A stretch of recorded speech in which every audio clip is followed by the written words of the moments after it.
Sir, आप मेरे को कुछ प्लॉटिंग के बारे में बता रहे थे जो जी।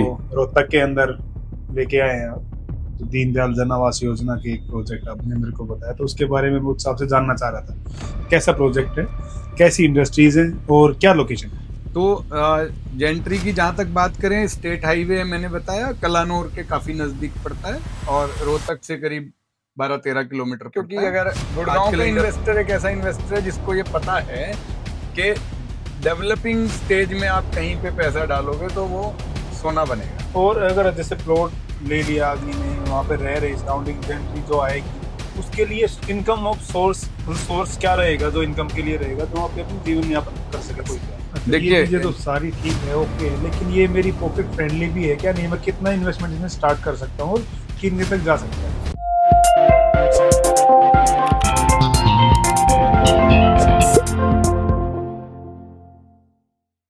हेलो सर, कैसे हैं? बिल्कुल बढ़िया, शानदार। आप बताइए कैसे हैं? एकदम शानदार सर, जैसे आप बोलते हैं हम भी शानदार हैं। Wonderful, great. सर, आप मेरे को कुछ प्लॉटिंग के बारे में बता रहे थे जो जी। रोहतक के अंदर लेके आए हैं आप। तो दीनदयाल जन आवास योजना के एक प्रोजेक्ट आपने मेरे को बताया, तो उसके बारे में मुझसे आपसे जानना चाह रहा था। कैसा प्रोजेक्ट है, कैसी इंडस्ट्रीज है और क्या लोकेशन है? तो इंटीग्रेटेड टाउनशिप है 110 एकड़ की, कि- bang on state highway, Beri Meham road बोलते हैं रोहतक के अंदर, उसके ऊपर है। और 110 एकड़ अभी है एंड एक्सपेंडेबल अप टू 400 एकड़ है, ओके जी। जिसमें कि डेवलपर ने पहले इंडस्ट्रियल प्लॉट लॉन्च किए जी। और 2 फेज बेचने के बाद फिर रेजिडेंशियल लेके आए हैं। सो आप समझिए कि ऑलरेडी आप एक 50-60% इंडस्ट्रियल सेल ऑफ कर चुके हैं, तब आप रेजिडेंशियल लेके आते हैं। तो आपका डेवलपर का माइंडसेट पता चलता है कि वो चाहता है कि पहले वहां पे काम आए, फिर रिहाइश आए। अच्छा, वहाँ पे सराउंडिंग कैसा है, किस तरह की जेंट्री है? और गुड़गांव की से अगर हम बात करें, हम गुड़गांव में बैठे हैं, तो यहाँ का इन्वेस्टर वहाँ पे जा सकता है क्या? वहाँ की कोई लोकेलिटी परचेज करेगी? तो जेंट्री की जहां तक बात करें, स्टेट हाईवे मैंने बताया कलानौर के काफी नजदीक पड़ता है और रोहतक से करीब 12-13 किलोमीटर पड़ता है। आजकल इंडस्ट्री जो है वो आउटर में ही लगती है, तो थोड़ा आउटर है अभी, लेकिन पीसफुल एरिया है, बहुत ही बेहतरीन एरिया है, आसपास बहुत हरियाली है। और गुड़गांव का इन्वेस्टर वहां जाएगा तो उसको बहुत बेनिफिट होगा, क्योंकि अगर गुड़गांव का इन्वेस्टर एक ऐसा इन्वेस्टर है जिसको ये पता है कि डेवलपिंग स्टेज में आप कहीं पे पैसा डालोगे तो वो सोना बनेगा। ओके जी। राइट। बाकी दुनिया के इन्वेस्टर को बात समझ आए ना आए, गुड़गांव वाले ने देखा है 20 साल पहले जो चीज यहाँ पे 1,000 रुपए गज में मिलती थी, आज वो 2 लाख रुपए 3 लाख रुपए गज में मिलती अच्छा, वहाँ पे साइजिंग किस टाइप के रहेंगे, किस तरह का लेआउट रहेगा? क्या उसके अंदर क्लब हाउस, पार्क एरिया, या रोड कितने चौड़े हैं उसके? मत कुछ बताएंगे उसके तो बारे 130 गज से लेके 180 गज के बीच के साइज रहेंगे रेजिडेंशियल में, में जी। जैसे कि दीनदयाल जनावास में होते हैं। और कोई भी साउथ फेसिंग प्लॉट नहीं है उसमें। ठीक है। ये तो अच्छा है। डेवलपर ने बहुत सोच समझ के लेआउट बनाया है। East west north facing plot हैं सारे। और रोड की जहां तक बात करें तो एक आध रोड 10 मीटर है, बाकी सारी 12 मीटर रोड बारह है। मीटर ठीक है जी। और मेन रोड जो है वो 24 मीटर की है। ठीक है जी। और अगर हम बात करें कि उसको डेवलप होने में पार्क और ये सब, तो इनफ पार्क स्पेस है वहाँ पे, क्लब हाउस भी डेवलपर बना के देंगे। और बेसिक एम्यूनिटीज सारी होंगी वहाँ पे, स्पोर्ट्स एम्यूनिटीज सारी होंगी वहाँ पे, किसी चीज की कमी नहीं जैसे रहेगी। आजकल देखने को मिल रहा है, जैसे दीनदयाल जन आवास योजना की टाउनशिप वगैरह होती है, उनमें स्विमिंग पूल वगैरह भी देते हैं क्या? इसमें स्विमिंग पूल भी है? बिल्कुल स्विमिंग पूल भी है अरे इसमें। तो बढ़िया, अच्छा हो जाएगा सर, हाँ स्विमिंग पूल भी बिल्कुल, स्विमिंग पूल भी मिलता है। है। सारी फैसिलिटीज होंगी जो आप गुड़गांव में टाउनशिप में देखते हैं, वो सारी फैसिलिटीज वहां होंगी। अगर आप देखेंगे तो ये नया ट्रेंड चला है, बी टाउन्स में भी उस तरह की सोसाइटीज बनने लगी हैं, जहाँ पे आपको सारी फैसिलिटीज मिलती हैं, सारी एमिनिटीज मिलती हैं। पहले जब हम बी टाउन्स में रहा करते थे, उस जमाने में मैटर नहीं करता था, कोई सोसाइटी तो होती नहीं थी, मोहल्ले होते थे।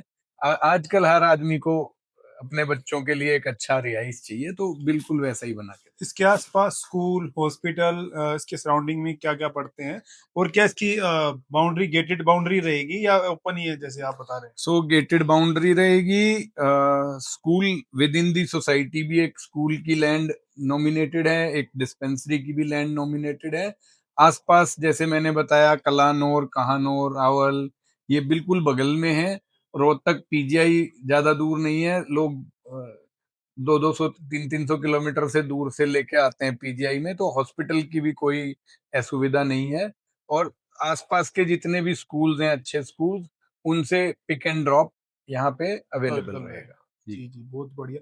जैसे लोग वहाँ पे प्लॉट ले लेंगे, कितने दिन में ये आपको बना के दे सकते हैं? कितने कोई नॉर्म्स ऐसी हैं, क्या बनाना इतना ज़रूरी है, आपने प्लॉट ले लिया बनाओ? पेमेंट टर्म्स क्या है? कितने दिन में पेमेंट देनी है? लोन वगैरह है क्या इस पे? तो अगर हम आज की बात करें तो रेरा तक 50% पेमेंट चली जाएगी और 50% पेमेंट कंस्ट्रक्शन लिंक्ड होगी। 2 साल में डिलीवर हो जाएगा आपका डेवलपमेंट के बाद, यानी रोड, सीवर, पानी, लाइट, जो कॉमन एरिया है उसकी पूरी व्यवस्था करके डेवलपर आपको दे देगा, क्लब बना के दे देगा और पार्क डेवलप करके दे देगा। उसके बाद आपके पास इनफ समय है आप अपना घर बनाने के लिए। ऐसा नहीं है कि 2 साल के बाद मिला और आपको तुरंत बनाना है वरना कोई पेनल्टी लग जाएगी, ऐसा कुछ नहीं है। अगले 2 साल 3 साल में आप बना लें, नहीं बनाना है आपको, रीसेल करना है रीसेल कर दें, एग्जिट कर लें। सो पेमेंट जो है 50% रेरा तक चली जाएगी, बाकी की 50% पोजेशन तक चली जाएगी। अच्छा। और लोन, आपने एक सवाल पूछा था, हाँ जी। लोन जो है वो 50% पेमेंट के बाद बाकी पेमेंट पे हाँ, लोन हो जाएगा, कोई जी। इशू।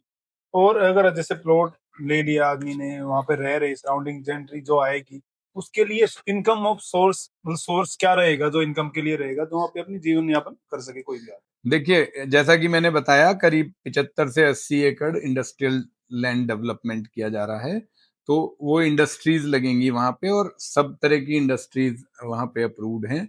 ठीक है, ऑरेंज कैटेगरी भी अप्रूव्ड है, ग्रीन कैटेगरी भी अप्रूव्ड है। और आजकल शहरों से तो बाहर ही निकाला जाता है इंडस्ट्रीज को, तो वहां पे इंडस्ट्रीज जो लगेंगी उनमें कारोबार भी डेवलप होगा। और जो लोग रोहतक रह रहे हैं, आज रोहतक बहुत सारे लोगों के लिए अनअफोर्डेबल हो गया है। ठीक है, उन लोगों के लिए ये एक सुनहरी अवसर है कि वो यहाँ पे अपना प्लॉट लें, उसमें मकान बनाए, एक पोर्शन में खुद रहें, 2 किराए पे दें। इस तरह के ऑप्शन लोग क्रिएट कर सकते हैं। और जो लोग झज्जर रह रहे हैं वो भी यहाँ आ सकते हैं, जो लोग बेरी रह रहे हैं, बेरी में काम कर रहे हैं, वो भी यहाँ आ सकते हैं। और कुछ कुछ महानुभाव ऐसे भी होंगे जो गुड़गांव, मानेसर वगैरह में काम कर रहे हैं, वो भी वहां से अप डाउन कर सकते अच्छा, ये चीजें तो सारी ठीक है, ओके है, लेकिन ये मेरी पॉकेट फ्रेंडली भी है क्या? नहीं, मैं कितना इन्वेस्टमेंट इसमें स्टार्ट कर सकता हूँ और कितने तक जा सकता है? हैं। ये सबसे उत्तम सवाल है। यहाँ पे प्लॉट लेने के लिए मात्र 25 से 26 लाख रुपए में आपकी इन्वेस्टमेंट शुरू हो जाएगी। सही पूछे तो 12-13 लाख रुपए में ही हो जाएगी, क्योंकि अभी तो 50% पेमेंट ही जाना है, बाकी तो 2 साल में जाना है। ठीक है, तो मतलब बहुत ही पॉकेट फ्रेंडली नहीं कहेंगे इसको, मोस्ट अफोर्डेबल ऑप्शन है ये। और अगर कोई जेन्युइनली अपनी जमीन, अपना मकान, अपना आसमान देखना चाहता है और किसी का सपना है कि मैं अपनी जमीन पे ही घर बनाऊं, तो उस सपने को पूरा करने के लिए ये बहुत ही शानदार ऑफर है। मतलब पॉकेट फ्रेंडली नहीं है ये, तो ओवरफ्लोइंग है पॉकेट ओके। में। आपने मेरे को थोड़ा सा एक सवाल और पूछना था इसमें। जैसे जी, इंडस्ट्री आप बोल रहे हो, वहाँ पे इंडस्ट्रीज भी हैं, तो जैसे रेजिडेंस आएगा, इंडस्ट्री से कोई प्रॉब्लम तो नहीं होगी? जैसे पोल्यूशन वगैरह की प्रॉब्लम, नॉइज पोल्यूशन, ऐसा कुछ दिक्कत आती है जैसे रेजिडेंस बिल्कुल को बाद में? आपने बहुत ही उम्दा सवाल पूछा है। तो इंडस्ट्री और रेजिडेंशियल जो है वो इंटीग्रेटेड टाउनशिप एक कॉन्सेप्ट है।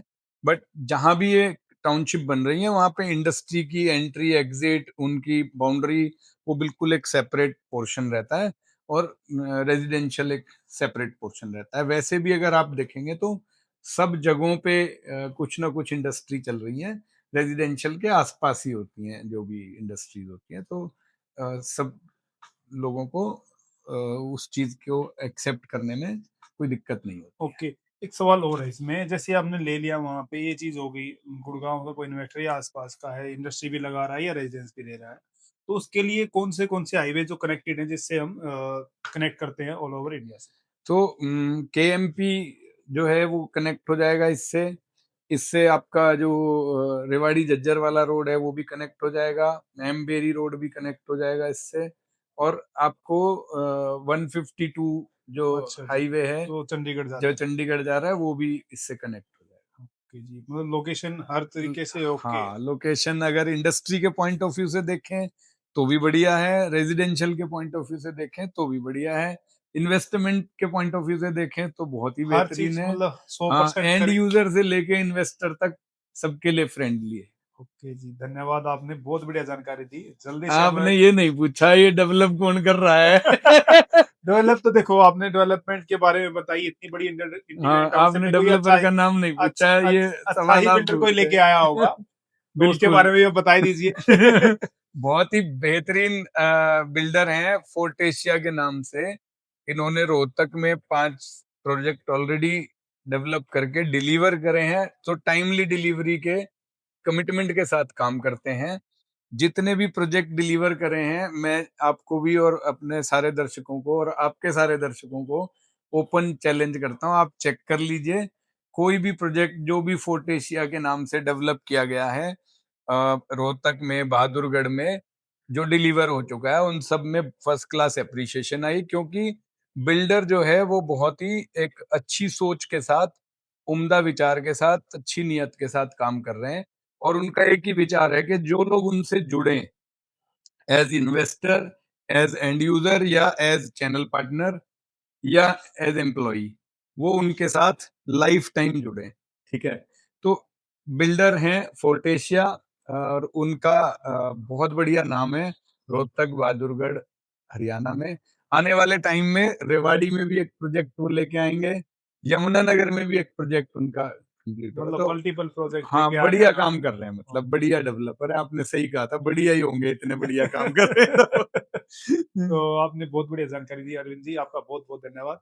मिलते हैं नेक्स्ट बिल्कुल, बिल्डर के साथ। Thank you. मुझे आपसे बात करके बहुत अच्छा लगा। Thank you. शुभ शुभ लाभ। लाभ।